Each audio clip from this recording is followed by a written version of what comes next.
Hey guys, what's up? Welcome back to the FordTechMakuloco channel.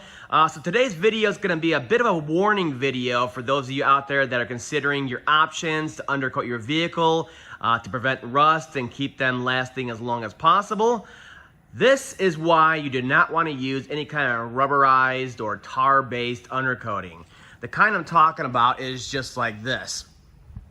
You see it, it goes on, it kind of dries up, it's nice and hard on there, looks great when it's put on nice and new, but soon after it starts lifting and peeling and trapping water and causing issues with rust.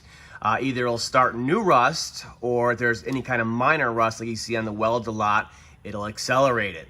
This truck is a great example. So this guy bought this truck new. It's a 2005 F-150. And it has about 167,000 miles. And you see the body's pretty darn clean on it. A little bit of problems there in the fender. But he's been doing the Ziebart undercoating since new. And it goes back every year, which you have to do to keep their warranty. Well, they have a 10-year max in their warranty. And this is why, okay? So what they kept doing every year is they kept layering it over and over again. They're charging the guy. They even sprayed it on the plastic fender liner here over and over again. Look at that. Oh man, they just didn't care. They sprayed it all over everything. And the problem with this coating is that it causes accelerated rust. It doesn't really do much for your vehicle besides empty your darn pockets. They were spraying it here on the lower control arms. They're aluminum. They're never gonna be an issue. They sprayed it on the engine. They sprayed it everywhere underneath here where they shouldn't be. And you can see like on the front diff here, they sprayed it, it trapped moisture, caused more rust, everything's just starting to lift and break up on here.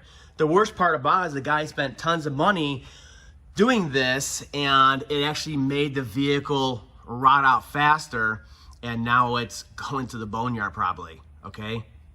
It's really, really bad. So I'll show you some examples. You can see it kind of pop in here. This is what it does. If it's not applied to clean metal, it'll actually start popping, lifting, and trapping dirt and moisture behind there. And then it gets, look at that, it gets really bad. Okay? Look at all that. Let's look on the side of the frame here. You can see it, like right here. You see how it does that? This is a common area for these to rot out. If there's any kind of moisture caught in them, it's a reinforcement on here, and you can see it's really bad. So the reason why this truck's going to the boneyard is that they kept spraying this stuff on, spraying it on, and it was trapping moisture inside the frame here and probably plugged up some of these holes on here. And yeah, look what happened. Yeah. I mean, it's really bad. So this thing split from front to rear. Look at that.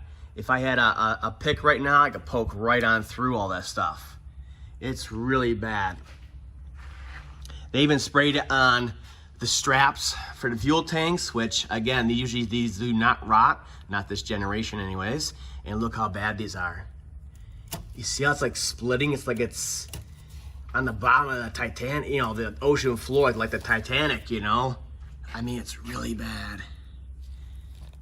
And it's just crumbling everywhere. It's just crumbling on here. Look at that. And you see how it lifts away up here? And that just traps stuff. Instead of like using something like fluid film or that Woolwax I was talking about, where it kind of glosses over and coats it and allows everything to breathe, doesn't trap anything, this stuff will trap. I mean, look at right here.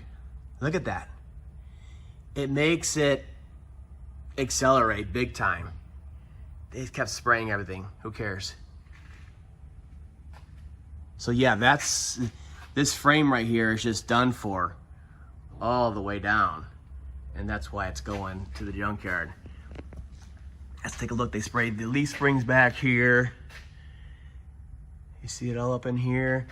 And then back here, the well liners, they can get rust over here usually. There's some foam that collects water.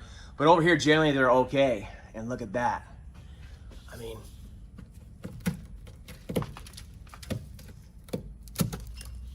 it's really bad. Really, really bad. And then you come to the back of the vehicle and it just gets worse and worse. Look at that fuel pump dryer mud. Oh boy. You see how it all kind of splits on there? And it doesn't hold, because it can't hold to the rust that's already there or a dirty surface, so it'll kind of lift like that. They were spraying the axle on here. I mean, you see that? And then collect behind there. So like they sprayed it on parts of the brake hose right here. Here's a line coming into the hose, and then there's a crimp fitting right here to crimp to the hose, and look at it. And once that crimp goes, this line can shoot off when you hit the brakes. That's the only thing holding this hose to the fitting here in the line.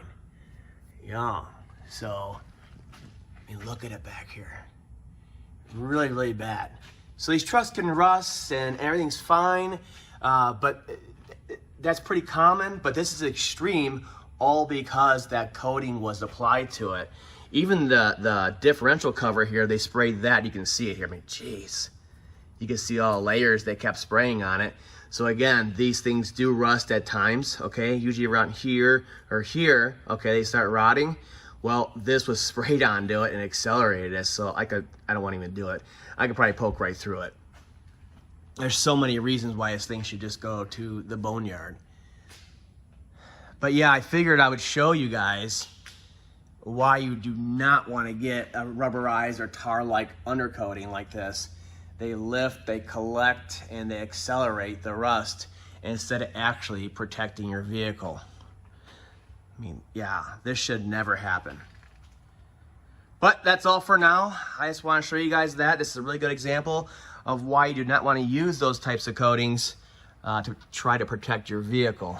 It's not going to work in the end.